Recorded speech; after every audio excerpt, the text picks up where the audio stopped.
Police. Kung ako lang ang masusunod doon kay Papa Iris ko at sa Luneta, di ba?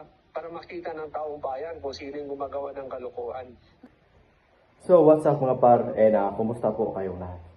So, ngayon lang po tayo nagabalik ulit mga par. So, ngayon ay unang-una mga par, sa hindi pa nakapag-subscribe sa ating YouTube channel, paki-subscribe naman mga par upang updated po kayo sa mga mainit na video reaction natin ngayon mga par.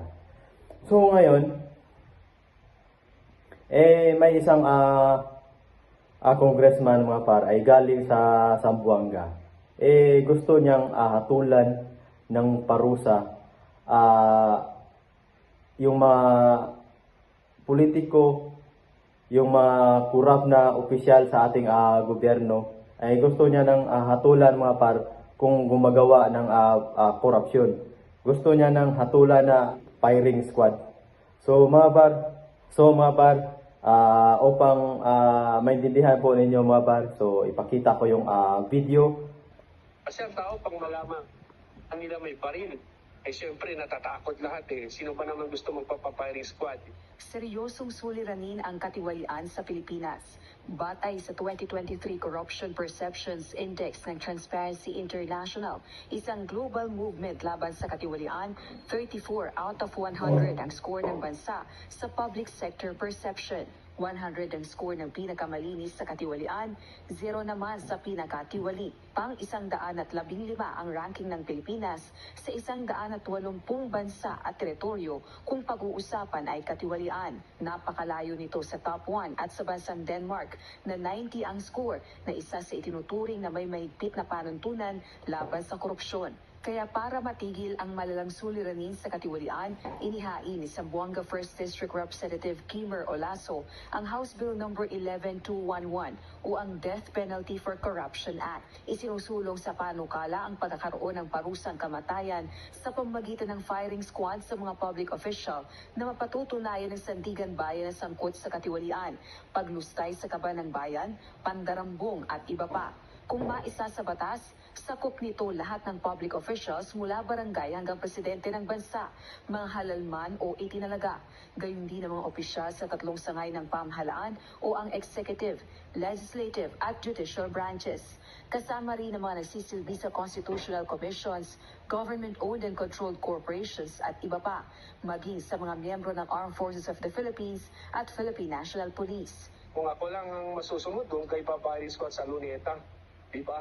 Para makita ng taong bayan kung sino yung gumagawa ng kalokohan.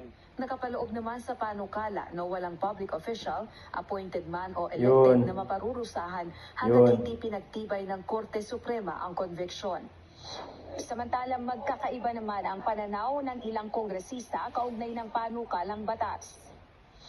As a member of the Quad, alam naman po natin na sobrang importante na ma-uphold yung human rights. For me personally, my stand is definitely no to death penalty talaga ako. It will instill fear, pero it will not ensure na wala pa rin pong corruption.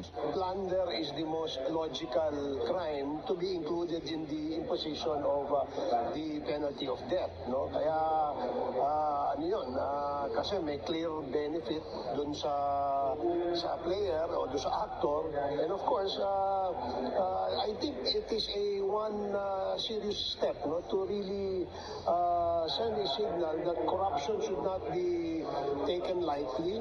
Sa kasalukuyang Kongreso, nakabinbin pa rin ang ilang panukalang batas na nagsusulong na ibalik ang death penalty bilang capital punishment laban sa heinous crimes, mga sangkot sa iligal na droga at iba pa. Nakatakda na rin tuluyang magtapos sa June 2025 ang 19th Congress. Rosa Licos, UNTV News. So yun mga par, yung mga kurap na mga politiko nga nakaupo ngayon sa ating bansa, wag na po kayong mangurap.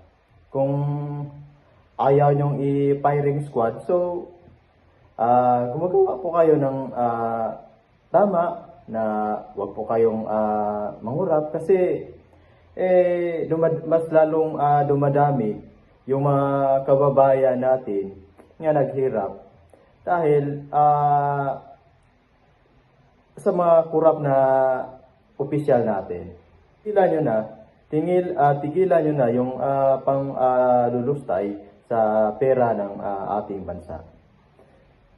So, maraming salamat mga par, and paki-subscribe naman sa ating YouTube channel.